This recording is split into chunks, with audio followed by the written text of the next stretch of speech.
Hello, I am Harsh Trevedi, the new President and CEO of Shepherd Pratt Health System.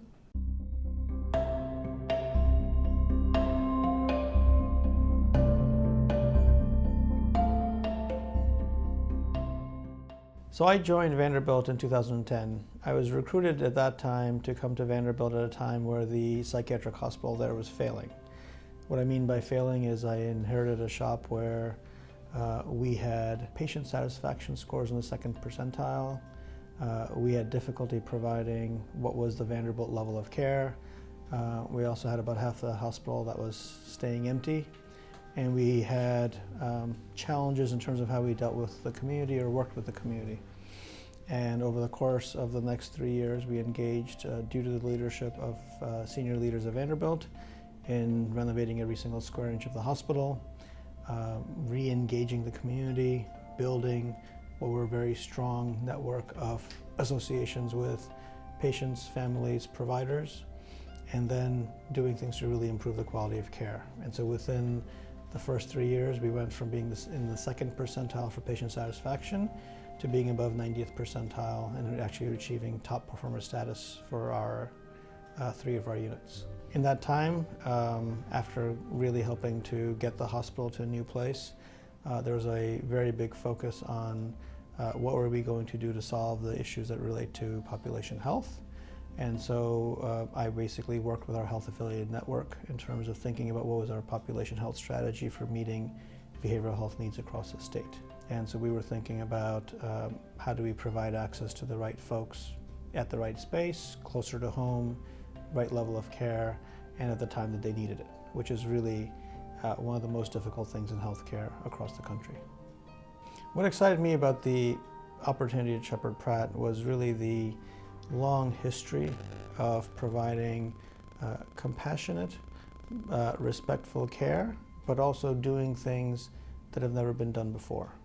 And so Shepherd Pratt is very much the gold standard of what psychiatric care should be, both in the country as well as internationally, and as well as it is the place where the most services are provided. So any age group, any diagnosis, any type of treatment, we are the largest non-for-profit healthcare system in terms of psychiatric and substance abuse services. But also at the same time, for me professionally, it is a place where there is a board who understands the importance of what we do, combined with there are professionals who are really the top of their field in all areas and specialties, who then are providing the care that you would want your own family member to be getting.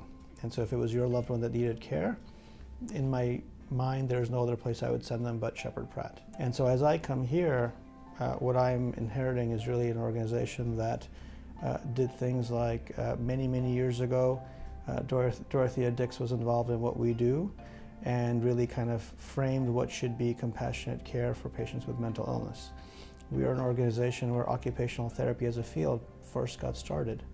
A number of the major things that happen in terms of the provision of excellent care for patients, long before there was ever a term of having patient-centered care, we've been doing this since the 1800s. And we've been doing it while providing respectful care for patients with mental illness. But we also do that while including the family in that care, and also doing things that would be the way that we would want for any other medical illness. When we think about our programs at local schools, one of the things that's the most important for us is that we realize that our youth are our future. And when we particularly have kids that are coming from challenging backgrounds, it is very difficult to make the right things happen. And fundamental to that is, as we think about how we can best intervene, our mentality is honestly one where we want to find the kids where they are and improve that entire setting. So there have been previous attempts where mental health services are basically offered in the form of a clinic in a local public school. Well, the difficulty with that is only the child that is identified as having a problem or issue ever sees that clinician. By using PBIS, what is very different is that we actually empower the entire school team to learn how to create an environment that is helpful for the education, training, as well as well-being of everyone in that school. And so it's not simply the fact that you're going to help the one child who's having difficulty, you're creating a situation in which every student in that environment will actually perform better. And what we have found is that that actually leads to less kids who will get detention, less kids that drop out of school, better scores in terms of exams. And what we actually find is it actually creates better satisfaction for the school teachers, but also for all the other adults who are in that school setting as well.